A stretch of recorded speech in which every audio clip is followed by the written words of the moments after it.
아우 속 터져. 얘는 왜 책을 안 읽는 거야. 이렇게 하실 게 아니라 안 되면 고루고루 조금씩이라도 넣어서 입에 이렇게 넣어줄 수밖에 없다. 이 한 입 넣어주기 독서가 바로 극복 독서입니다. 안녕하세요. 감민혜입니다. 저 나름 괜찮은 사람인데 제 독서 방법 한번 같이 따라봐 주시겠어요? 유쾌한 밤.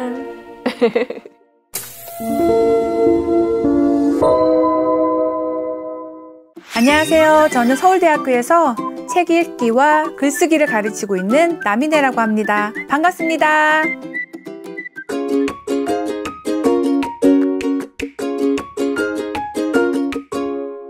나태주 시인님의 딸이세요. 네. 많은 분들이 이제 알고 계실 텐데요. 네. 아버님이 이제 시인이시자 교사하셨으니까 맞아요. 교육법이 좀 남다르시지 않았을까 싶은데 어떠셨나요? 네. 저희 아버지는 사실 저한테 교육은 거의 터치 안 하셨어요. 뭐 공부해라 그런 거 없으셨고요. 네. 책은 참 많이 사다 날라주셨어요. 그리고 책 읽는 법을 알려주신 건 아닌데 네. 몸소 본인 책을 열심히 읽으셨기 때문에 저는 그냥 그걸 옆에서 따라서 그냥 보고 했죠. 근데 보통 집에서 어머님들이 본인이 책을 좀 많이 보시는 분들은 네. 아이들도 조금 그거를 자연스럽게 느끼는 것 같아요. 애들이 있는 데서는 좀 책을 주고 계시는 게 좋고 애들 입에서 왜 나는 스마트폰 못하게 하고 엄마는 드라마 봐? 라고 하는 소리를 안 나오게 숨어서 보시기 바랍니다. 네. 혹시나 책 사이에다가 스마트폰 꽂아놓고 보시는지. 아, 그런 좋은 방법이 있었네요. 저는 드레스룸이나 화장실에 숨어서 보는 편이고요. 애 재우고 보는 편이거든요. 예, 엊그저께 특강 갔다 왔는데 어머님 물어보시더라고요. 교수님은 그래서 집에서 하나도 안 보시나요? 그렇게 얘기를 하시더라고요. 그래서 왜 안 봐요? 안 보면 어떻게 살으라고요? 저 봅니다. 저 OTT 3개 구독하고 있어요. 그렇게 말씀드렸어요. 맞아. 네. 들키지 말아야 됩니다.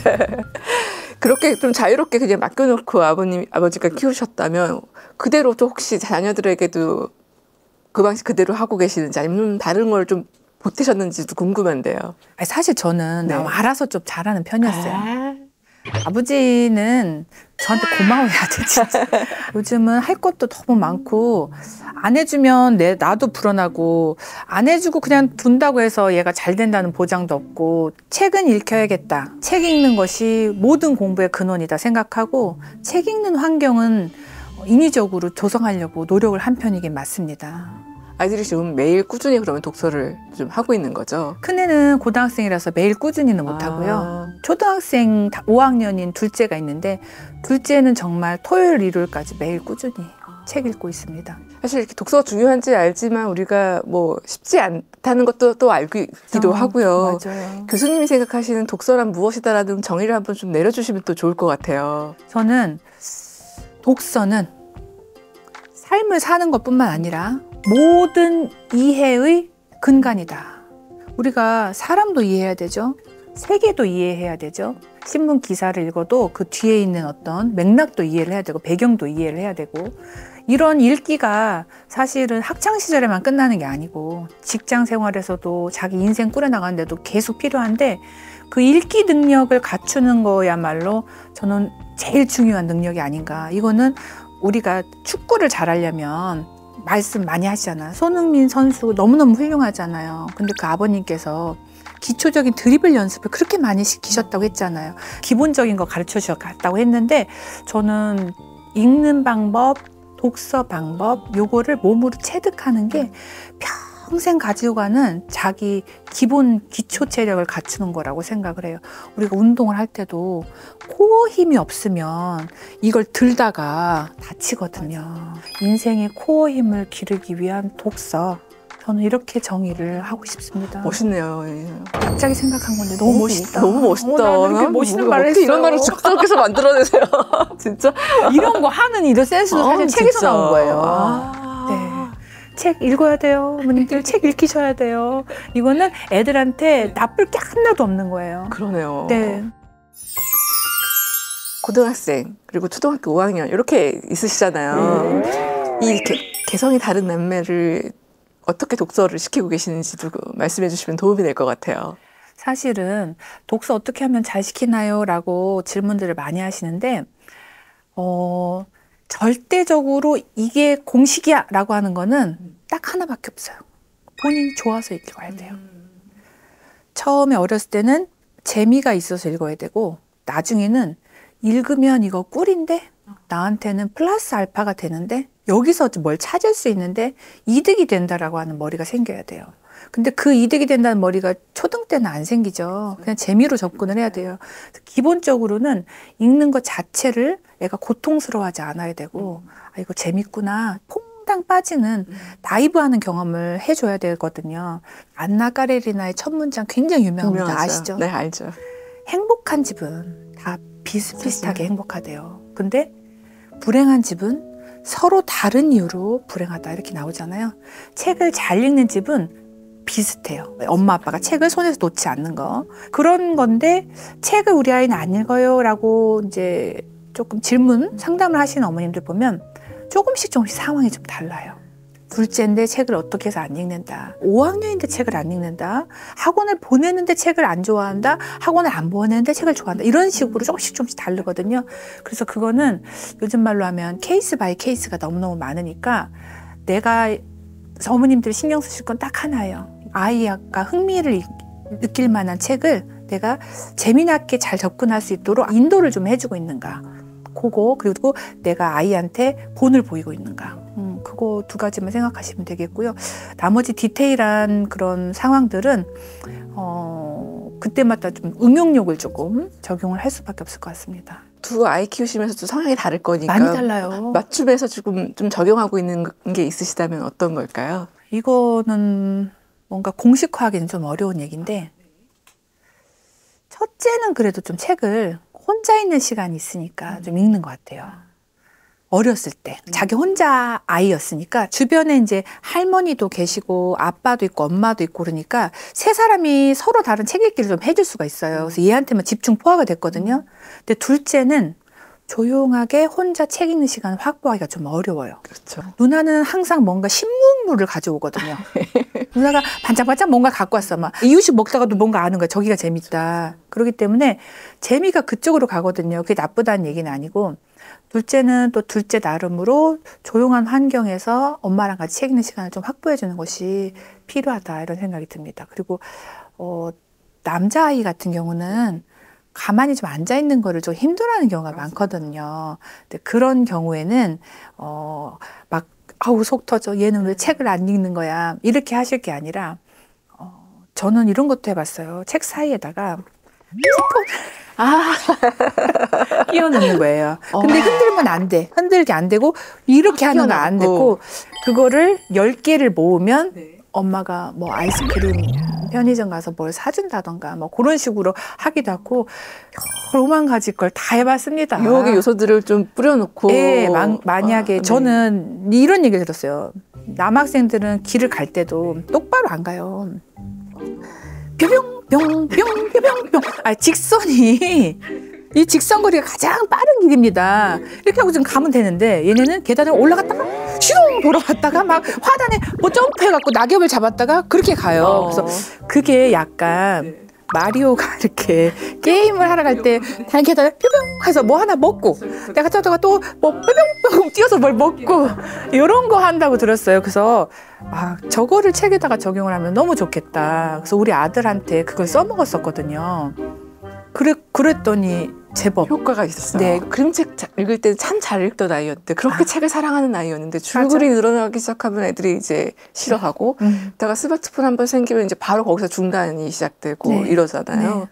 그래서 이렇게 그 초등 저학년, 중학년, 고등학년 특히나 이제 이 초등 시기에 책을 많이 읽어야 된다고 하니까 이 시기에 좀 전략적으로 읽는 방법들도 있을 것 같아요. 제일 문제는 저는 스마트폰하고 패드. 근데 솔직히 말해서 이거 100% 제거하라 말씀 못 드려요.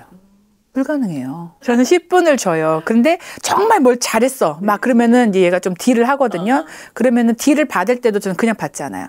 네가 지금 하고 있는 건 협상이라는 거야. 자, 그러면 자, 협상을 할 때 중요한 게 뭘까? 그럼 얘는 컴퓨터를 잠깐 까먹어요. 자니 너 지금 협상 들어왔네. 와, 이 녀석 많이 컸네. 그러면 그때부터 나 협상을 하는 거 협상이 잘 모르는데 뭔가 지금 엄마가 뭔가 있어 보이게 그래서 아, 대단한 협상가가 나타나셨군. 한번 누가 얘기나 한번 해보자. 그러면은 자, 적어서 주는 거예요. 자, 나는 이거, 너는 저거. 그래서 서로 패를 까자. 너 몇 분? 30분 원한대. 그럼 나 여기다 5분 써놓은 거지. 딱 하는 거예요. 자, 30분과 5분의 갭이 있어. 차이가 있어. 너는 지금 어느 지점을 원하려고 그래. 어떻게 갈까? 엄마를 어떻게 논거를 한번 대봐. 이렇게 해서 어느 정도는 15분을 주기도 해요. 빈약한 독서량을 극복하게 해줄 그 극복 독서도 좀 책에 소개를 해주셨었는데요. 네, 이 극복 독서 어떻게 하는 건지 설명해 주시면 또 배워가시는 분들이 도움이 될 것 같아요. 필요한 분들만 선택을 하셨으면 좋겠는데요. 집중적으로 막 읽기 시작한 애들은 보통은 소설을 읽어요. 이야기책에 빠지게 됩니다. 그래서 처음 스텝은 이야기책인데 만약에 이 아이가 중학교 가기 직전까지도 그게 책의 재미를 모르게 된다면 중학교 갈 준비는 해야 되잖아요. 고등학교 생각해야 되잖아요. 그러면 사회, 정치, 경제, 문화 이렇게 깔려있는 비문학 같은 것을 단편적이지만 조금씩이라도 좋은 책을 골라서 읽혀주자. 많이 읽으면 좋지만 안 되면 고루고루 조금씩이라도 넣어서 입에 이렇게 넣어줄 수밖에 없다. 안 그러면 얘가 가다가 영양 부족으로 비틀비틀 할 텐데 아침에 애들 아침밥 먹이는 거랑 비슷한 원리예요. 탄단지 뭐 미네랄 다 좋은데 뭐 아예 안 먹으면 엄마는 조금씩이라도 뭉쳐서라도 입에 한 입 넣어주고 싶거든요. 이 한 입 넣어주기 독서가 바로 극복 독서입니다. 안 읽다고 해서 너무 내버려 두는 거 아니고 또 조금씩 이렇게 맛보기를 좀 넣어주는 거예요. 우리도 마트에 가서 시식하다 보면 맛을 알 수도 있는 거잖아요. 네. 그런 거를 극복 독서라고 설명드릴 수 있어요. 그 사춘기 아이들은 사실 중학생쯤 되니까요. 그때는 학교 공부가 너무 벅차서 이제 바빠갖고 할 수가 없다고 또 하잖아요, 독서를. 이 아이들은 어떻게 좀 독서를 시키면 될까요? 바쁜 아이하고 사춘기가 온 아이하고 달라요. 예. 사춘기가 온 아이는 안 바빠요. 안 바쁘고 바쁜 아이는 사춘기가 아직은 덜 왔어요. 조금 온 거예요. 그래서 명확히 두 가지로 나눠서 생각을 하셔야 될 것 같아요. 바쁜 아이는 읽히는 거를 엄마가 독려할 수 있어요. 본인이 공부를 좀 하겠다는 욕심이 있어서 이것도 하고 저것도 하고 하는 아이라면 그중에 엄마가 시간표를 아이랑 같이 짤 수 있다면 독서 넣어줘야죠. 수준에 맞는 독서, 청소년 소설 같은 거, 그다음에 청소년이 읽기 적절한 그런 비문학 설명해주는 책 같은 거 되게 잘 나와 있거든요. 철학 담론이라든지 사회 담론 다루는 책들을 적재적소에 엄마가 중3까지도 사실 가능하다면 그렇게 넣어주시는 게 필요하고, 문제는 이제 사춘기가 온 친구들이에요. 이 친구들은 바빠서 못 읽는 건 아니에요. 근데 이거는 슬픈 얘기예요. 힘든 얘기예요. 되게. 특강하면서 사춘기 어머님들 많이 힘드시죠? 이렇게 얘기를 했는데 어떤 어머님이 계속 우시는 거예요. 그래서 끝나고 나서 제가 핸드폰 번호 적어드렸어요. 왜냐면 나도 많이 울었거든요. 그래서 핸드폰 번호 적어드리면서 전화하세요 그랬는데 전화를 안 하시네 아직까지. 근데 그분 전화 주셨으면 좋겠어요. 어머니 저한테 전화 주세요. 손을 마주 잡고 우리는 같이 조금 울고 나서 솔루션을 같이 좀 찾았으면 좋겠어요. 아이들 그러면 어떻게 좀 잡고 해야 될까요? 그거는 약간 감기처럼 오는 거예요. 감기는 낫을 수 있어요. 그리고 그거는 왔다 가야 애가 자라는 거예요. 흔들리지 않고 자라는 그런 나무는 없는 거예요. 그래서 보통은 많이 들어보면 누워 있어요. 애가 계속 무기력증에 빠져서 잠을 자요. 키 크는 거 겸해서 자는 걸 수도 있어요. 많이 자야 큰다니까. 그래도 공부 잘할 수 있어요. 저 그렇게 놀다가도 공부했어요. 괜찮아요. 분명히 치고 올라가는 애들도 있습니다. 고등학교 가면 뿅 하고 나타나요. 이렇게 잠룡들이 이렇게 빵 하고 나타나는 애들이 분명히 있거든요. 그 애들의 특징이 독서를 많이 했다는 거예요. 저는 그렇게 알고 있어요. 아무튼 이런 사춘기의 친구들은 제가 그 답을 알면 저 여기 안 있어요. 저 지금 뭐 전세기 타고 날아다녀야 돼요. 근데 사춘기 때는요, 어머니 제가 드리고 싶은 마음이 이거 하나예요. 기다리셔야 돼요. 그때 쫓아다니면서 말리고 뜯어 말리고 싸우고 좋은 소리 안 나오거든요. 근데 나는 속이 상해서 상처를 받고 마음이 아프고 걱정이 돼서 한 소리인데 애한테는 화내는 소리로 들려요. 잔소리고 귀찮은 소리로 들려요. 그럴 때는 아무 좋은 소리도 안 들릴 때예요. 좀 참으셔야 돼요.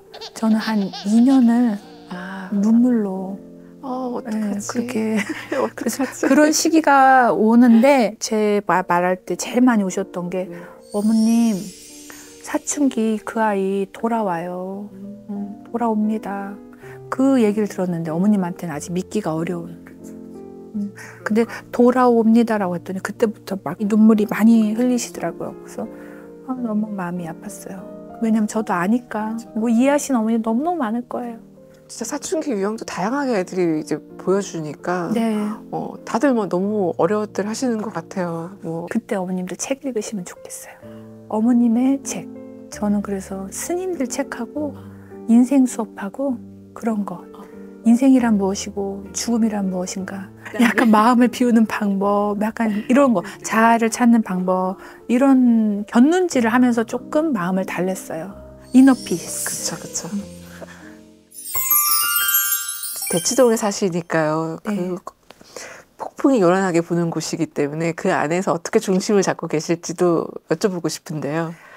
저는 학원 문자가 굉장히 많이 와요. 그 학원 문자들을 보면 처음에는 되게 쫓기는 마음이 들었어요. 특히 로드맵이라는 단어 때문에. 저도 특강할 때 로드맵이라는 단어 가끔 쓰긴 하는데 이 로드맵이란 단어가 사람을 약간 뒤에서 미는 느낌이 들어요. 그러니까 로드맵이란 단어가 뒤에서 나를 밀면 나 안 밀려가려고 뒤에서 딱 버티는 힘이 필요한 것 같아요. 누가 민다고 해서 밀려가진 않겠다라는 게 제 신조고요. 저는 우리 아이의 성취가, 사회적인 성취가 나 인생에 대한 한 걸음, 나의 상장이라고 생각을 안 하려고 엄청 노력합니다. 안 하기가 쉽지 않은 게 대한민국 엄마의 삶이더라고요. 솔직히 말하면 저 안에 속물 없어요? 있어요. 근데 그걸 속물로 욕하시면 안 될 것 같아. 누가 물어보겠죠. 뭐, 나 선생, 대학 어디 갔어? 뭐, 이렇게 막, 당연히 명문대 갔겠지? 막 이렇게 물어본 거. 그러면 나는 그 사람 안 보면 돼요. 다시 안 만나면 되죠. 그리고 내 아이의 행복이 대학의 타이틀로 고정된다라고 하면 이 아이는 불행해질 가능성이 좀 높아지는 것 같아요. 거기에 목숨을 걸어야 되는데 그럼 그 실패할 확률이 언제든 있는 거잖아요. 그러면 얘는 어디로 가야 돼요? 항상 돌아와야 될 엄마마저 그러면 아니라고 생각해요. 물론 가면 좋죠. 근데 그 마음을 하고 바꾸면 안 돼요. 그래서 적절한 사교육 시킵니다. 적절한 사교육. 사교육 저는 안 한다주의 아니에요. 대신 저는 똑똑한 엄마라면 학원의 충성도가 높으면 안 된다고 생각해요. 그 학원이 우리의 책임져 주지 않아요. 내 아이 독서교육, 사교육으로 늘 좀 이렇게 고민이 많으신 부모님들에게 한 말씀, 응원의 말씀이어도 좋고 당부의 말씀이어도 좋을 것 같아요. 엄마는 다리가 길고요. 애는 다리가 엄마보다는 짧죠. 엄마가 한 걸음 뛰었다고 생각하는데 애한테는 그게 2걸음일 수도 있어요. 엄마는 숨이 안 차는데 애는 숨이 찰 수도 있어요. 그러니까 엄마가 너무 빨리 가는 건 아닌지 항상 옆에 아이 손을 잡고 있는지 좀 체크를 하시고요. 애가 저만치 뒤에 따라온다고 해서 보인다고 해서 빨리 와! 막 따라와! 뭐 너도 가야 돼! 이렇게는 안 하셨으면 좋겠어요. 나쁜 엄마 아니고요. 엄마가 애를 너무 많이 사랑해서 그래요. 사랑하면 걱정이 되는 거거든요. 그리고 우리는 목표가 있잖아요. 얘를 지켜줘야 되잖아요. 얘를 잘 키워줘야 되잖아요. 그래서 엄마가 앞만 보지 마시고 서로 좀 마주 보셨으면 좋겠어요. 네, 독서를 하면서 같은 페이지를 보시다가 서로 마주 보면서 방긋 웃고 그런 시간을 가지시면 공부, 독서 끝까지 같이 가실 수 있을 거라고 생각해요. 오늘도 힘들지만 날마다 조금씩 화이팅!